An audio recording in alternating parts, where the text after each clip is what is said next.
শেখ হাসিনা এখনো কিন্তু আমরা তাদেরকে ফাঁসির কাঠগড়ায় দাঁড় করাতে পারি নাই। যদি জনগণের বিরুদ্ধে যান সেটা শহীদ জিয়ার আদর্শ হতে পারে না। আমরা যেদিন নামবো সেদিন শহীদ উসমান হাদি ভাইয়ের হত্যাকাণ্ডের বিচার বুঝে নিয়ে ইনশাআল্লাহ মাঠ থেকে বিদায় হবো ইনশাআল্লাহ। আমাদের ইনকিলাবের পথিক শহীদ উসমান হাদি ভাইয়ের হত্যা হয়েছে। বাংলাদেশে আমরা শুনেছি বিচার হবে, কিন্তু বিএনপি সরকার গঠন করেছে। আমরা প্রধানমন্ত্রী তারেক রহমানকে অনুরোধ করব যে আপনি এই বিচার যে প্রক্রিয়া রয়েছে সেটা দ্রুত উদ্যোগ নিন। বাংলাদেশের সারা তরুণ সমাজ অপেক্ষায় আছে। আমরা রাজপথে নামতে প্রস্তুত আছি, কিন্তু আমরা আপনাদেরকে সময় দিচ্ছি। আপনারা বলেছিলেন ঈদের পরে আন্দোলন, ঈদের পরে আন্দোলন। আমরা এটা বলবো না যে ঈদের পরে আমরা নামবো। আমরা যেদিন নামবো সেদিন শহীদ উসমান হাদি ভাইয়ের হত্যাকাণ্ডের বিচার বুঝে নিয়ে ইনশাআল্লাহ মাঠ থেকে বিদায় হবো ইনশাআল্লাহ। আমাদেরকে বলা হয়েছিল আমাদের তিনটা এজেন্ডা ছিল: সংস্কার, বিচার, আরেকটি হলো নির্বাচন। নির্বাচন হয়েছে, আপনারা যেভাবে হোক ক্ষমতায় গিয়েছেন, তাহলে এখন সংস্কারের কি হবে? আমরা সবাই ভোট কেন্দ্রে গিয়েছিলাম, গণভোটে হাকে জয়যুক্ত করে বাংলাদেশের মানুষ দিয়েছিল। সংস্কারকে ব্যাহত করার প্রচেষ্টা চলছে।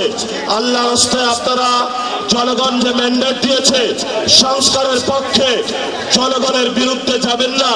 যদি জনগণের বিরুদ্ধে যান সেটা শহীদ জিয়ার আদর্শ হতে পারে না, বেগম খালেদা জিয়ার আদর্শ হতে পারে না কোনোভাবেই।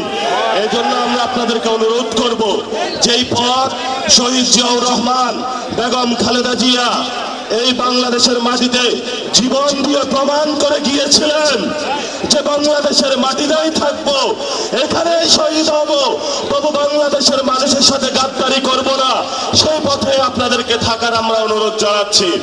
সর্বশেষ কথা, শেখ হাসিনা এখনো কিন্তু আমরা তাদেরকে ফাঁসির কাঠগড়ায় দাঁড় করাতে পারি নাই।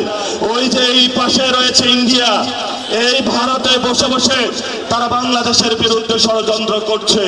আমরা প্রধানমন্ত্রীকে অনুরোধ জানাবো, নির্বাচন হয়েছে, এখন বিচারের উদ্যোগ নিন। আপনাকেই তো শেখ হাসিনা নিয়ে এখানে বাংলাদেশে অনেক নির্যাতন করেছিল। অসংখ্য কুমিল্লার ভাইদেরকে হলো এখানে রাজপথ থেকে ধরে নিয়ে গিয়েছিল। এই যে কুমিল্লার সাক্কু ভাই থেকে শুরু করে প্রত্যেকটা ব্যক্তি এখানে ইয়াসিন ভাই নির্যাতিত হয়েছিল, আমরা জানি। কিন্তু আমরা এখন কি দেখতে পাচ্ছি? শেখ হাসিনা ওইখানে বসে বসে হাসছে, আর রাজপথে আমরা এখানে বিচার চেয়ে বেড়াচ্ছি। আপনারা বিচারের উদ্যোগ নিন, ইনশাআল্লাহ নতুন বাংলাদেশ গঠন হবে। আবেদন, প্লিজ, যারা এই যে কুমিল্লার বাস স্টেশন গুলাতে চাঁদাবাজি করে, সিএনজি স্টেশনে চাঁদাবাজি হয়, মেডিকেলে চাঁদাবাজি হয়, আল্লাহর রাস্তা আপনারা এগুলা বন্ধ করেন।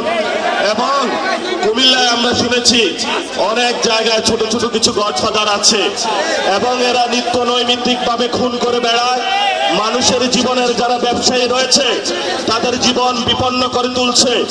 আমরা আপনাদের কাছে অনুরোধ করব, আসুন এক ঐক্যবদ্ধভাবে আমরা একটা গ্রেটার কুমিল্লা সাজাই, যেখানে আমরা শান্তিতে বসবাস করতে পারবো ইনশাআল্লাহ।